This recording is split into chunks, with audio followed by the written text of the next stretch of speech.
Бірінші дүниежүзілік соғыс әлем картасын қалай өзгертті? 1919 жылы 18 қаңтарда Парижде бейбіт конференция ашылды. Оның жұмысына 35 мемлекеттің делегациясы қатысты. Алайда негізгі мәселелердің көбі үлкен үштік Англияның премьер-министрі Дэвид Ллойд Джордж, Францияның премьер-министрі Джордж Клемансо және ақш-тың президенті Вудро Вильсон шешті.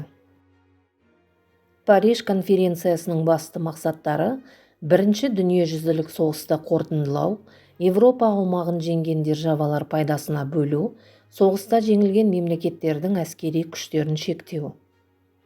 Әрбір жеңілген тараппен жеке-жеке келісімшарттар дайындалды. Германия мен Версаль келісімшарты, Австрия мен Сен-Жермен, Болгария мен Неи, Венгрия мен Трианон, Түркия мен Север келісімшарттары дайындалды.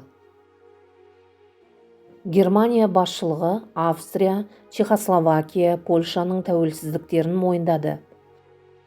Францияға Эльзас Лотарингияны және Саар көмір шахталарын 15 жылға, Бельгияға Эйпен, Мальмеди және Марина округтерін, Польшаға Познаньды, Жоғарғы Силезия, Померания мен Шығыс Пруссияның бөлігін, Данияға Шлезвигтің солтүстігін, Литваға Мемельді қайтарды. Версаль келісімшарты бойынша Германия толығымен Африка мен Азиядағы отарлық иеліктерінен айырылды.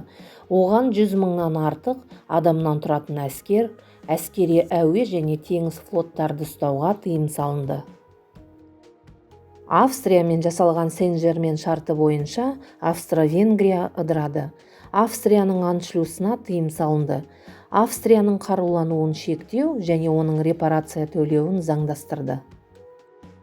Оңтүстік Тироль Италияға өтті. Трианон келісімшарты Венгриямен жасалды. Келісімшартқа сәйкес Словакия мен Украиналық Закарпатия Чехословакияның бөлігі болды. Трансильвания Румынияға өтті. Хорватия Югославияға тиесілі болды. Сонымен бірге келісімшарт Венгрияның қарулануын шектеумен оның репарация төлеуін заңдастырды.